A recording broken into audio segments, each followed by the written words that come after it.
13 September 1848, sebuah ledakan bubuk mesiu di Vermont melemparkan batang besi sepanjang 1 meter menembus tengkorak Phineas Gage, menghancurkan lobus frontalis kirinya secara brutal. Ajaibnya, dia selamat. Namun pria yang dulu santun itu berubah menjadi sosok liar yang terus-menerus menyemburkan sumpah serapah paling kotor yang pernah didengar dokternya. Kasus Gage membuka kotak Pandora neurobiologi. Jika kesopanan bisa hancur bersama otak, lantas di mana sebenarnya kata-kata kotor bersembunyi di dalam kepala kita?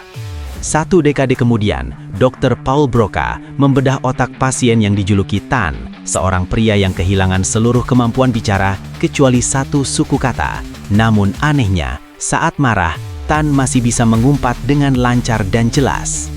Temuan ini mengguncangkan dunia medis. Kemampuan bahasa rasional telah mati, namun kemampuan mengumpat tetap hidup dan utuh. Bagaimana mungkin 2 jenis bahasa ini tinggal di rumah yang berbeda? Jawabannya terletak pada evolusi. Bahasa sopan kita diproses di korteks cerebral yang canggih dan baru, area yang mengurus logika dan tata krama. Namun umpatan tidak tinggal di sana. Ia bersemayam jauh di dalam sistem limbik dan ganglia basalis, bagian otak purba yang kita warisi dari nenek moyang reptil.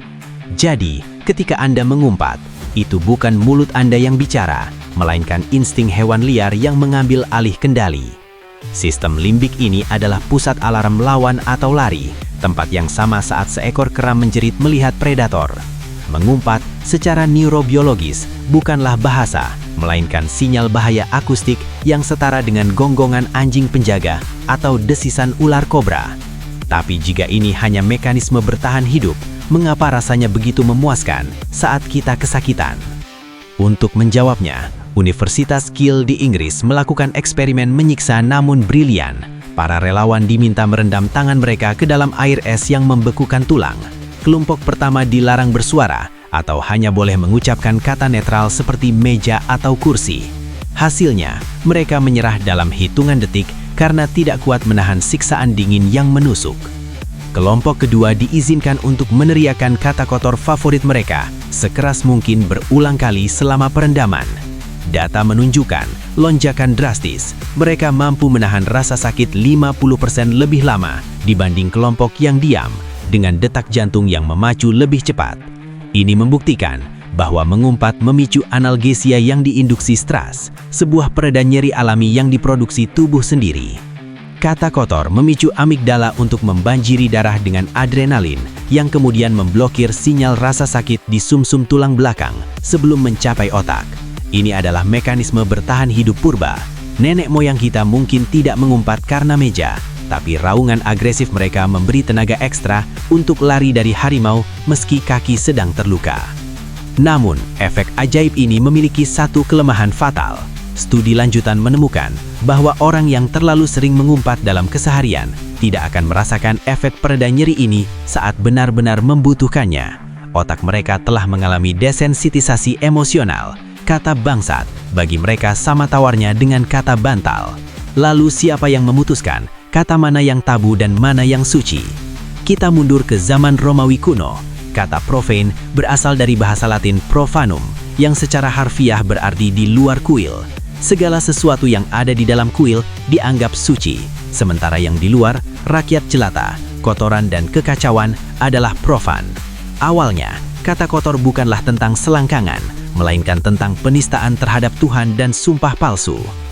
Tabu terbesar adalah bersumpah demi bagian tubuh Kristus, mengatakan demi kuku Tuhan atau darah Tuhan, dianggap benar-benar melukai Yesus secara fisik di surga. Orang bisa dihukum mati karena kalimat ini. Namun pergeseran besar terjadi ketika wabah moralitas baru menyerang, mengubah fokus dari Tuhan ke sesuatu yang lebih manusiawi, tubuh kita sendiri. Momen penentu sejarah kata kotor Inggris terjadi pada 1066 ketika William sang penakluk dari Prancis menginvasi Inggris. Tiba-tiba, Inggris memiliki 2 bahasa, bahasa Prancis untuk bangsawan di istana dan bahasa Anglo-Saxon Jerman untuk rakyat jelata di kandang. Disinilah tercipta kasta kata yang masih kita gunakan sampai detik ini. Perhatikan pola ini. Saat hewan masih hidup dan diurus petani Saxon, namanya adalah cow, sapi. Tapi saat sudah dimasak dan disajikan di meja bangsawan Prancis, ia menjadi bœuf atau beef. Petani yang membersihkan kotoran menyebutnya shit, sementara dokter bangsawan menyebutnya excrement. Kata-kata Saxon menjadi kasar dan kotor karena diasosiasikan dengan kemiskinan, bau, dan kelas bawah. Masuk ke era Victorian, obsesi terhadap kesopanan mencapai puncaknya. Bagian tubuh manusia, fungsi ekskresi dan seksualitas harus disembunyikan rapat-rapat. Kata-kata Saxon kuno seperti fuck dan cunt yang dulunya lumrah di desa, kini menjadi senjata verbal yang bisa menghancurkan reputasi seseorang. Masyarakat menciptakan sensor sosial yang ketat, menjadikan kata-kata ini memiliki muatan listrik emosional yang tinggi.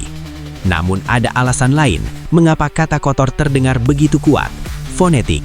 Hampir semua kata kasar terbaik dalam berbagai bahasa memiliki struktur bunyi plosif, huruf yang meletup seperti P, K, T, B, atau D.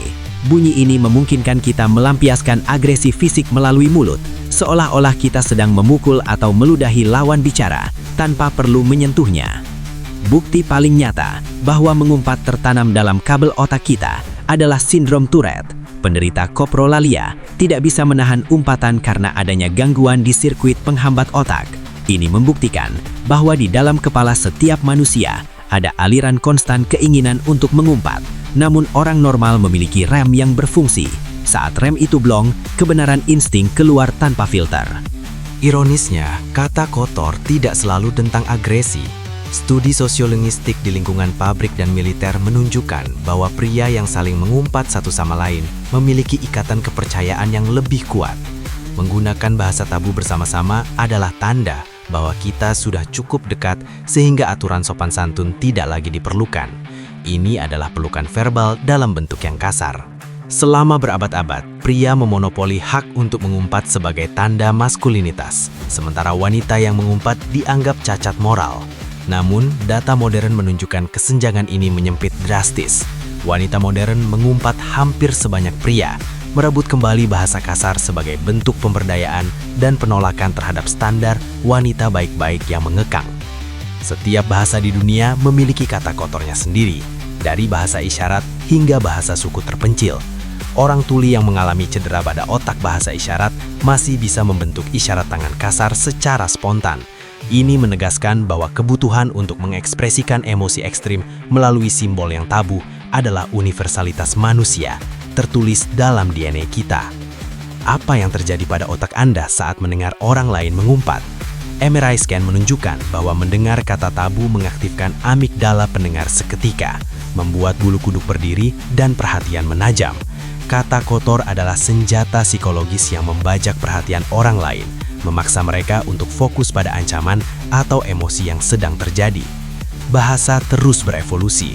Kata-kata yang dulu bisa memenjarakan Anda di tahun 1800-an kini terdengar di TV Jampayang Utama. Sebaliknya, kata-kata yang dulu normal kini menjadi tabu baru, terutama yang berkaitan dengan penghinaan rasial atau gender. Kita sedang menyaksikan pergeseran tektonik dalam apa yang dianggap kotor oleh masyarakat modern, dari agama menuju identitas. Ada mitos tua yang mengatakan orang yang mengumpat memiliki kosakata yang miskin. Sains membantah hal ini keras. Studi Marist College tahun 2015 membuktikan bahwa orang yang bisa menyebutkan paling banyak kata kotor dalam 1 menit juga memiliki skor IQ verbal dan kekayaan kosakata umum yang lebih tinggi. Kefasihan mengumpat adalah tanda kefasihan bahasa, bukan kebodohan. Penelitian psikologi sosial juga menemukan korelasi mengejutkan. Individu yang sering mengumpat cenderung lebih jujur dan memiliki integritas lebih tinggi. Mengapa? Karena mereka menyaring ucapan mereka lebih sedikit.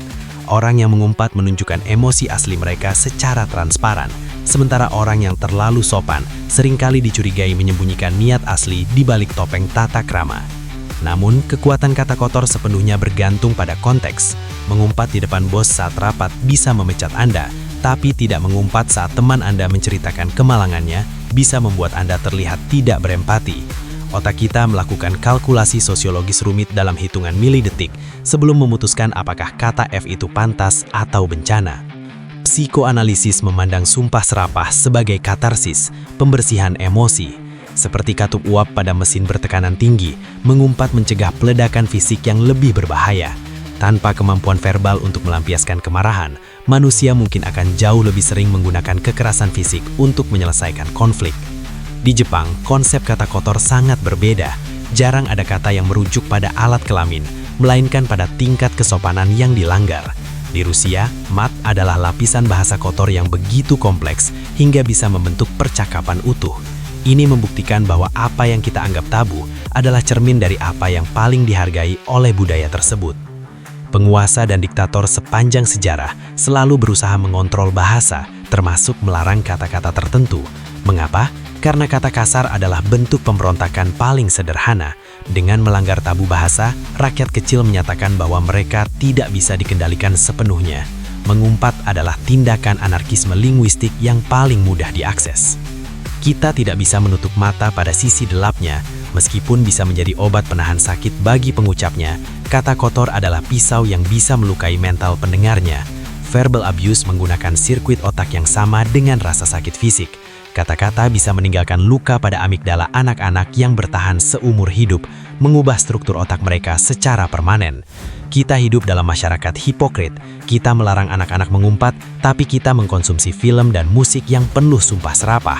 Kita menghukum pemain bola yang memaki wasit, tapi kita sendiri memaki layar TV di rumah. Standar ganda inilah yang justru menjaga kata-kata tersebut bertenaga. Jika semua orang boleh mengumpat setiap saat, kata itu akan mati. Di masa depan saat manusia mulai berinteraksi dengan AI dan robot, apakah kita akan mengumpat pada mesin, dan apakah mesin akan diprogram untuk tersinggung? Sudah ada bukti orang yang membanting keyboard atau memaki Siri saat frustrasi. Kita membawa biologi purba kita ke dalam dunia digital, mencari pelepasan emosi pada benda mati yang tidak punya hati. Pada akhirnya, kata kotor adalah bagian tak terpisahkan dari menjadi manusia. Ia adalah jembatan antara otak hewan purba dan pikiran modern kita, obat penahan sakit gratis, dan senjata pemberontakan. Selama manusia masih bisa merasakan sakit, marah, dan frustasi, kita akan selalu membutuhkan kata-kata terlarang itu, karena terkadang tidak ada kata lain yang cukup kuat untuk mewakili rasa sakit hidup, selain satu kata kotor yang tepat.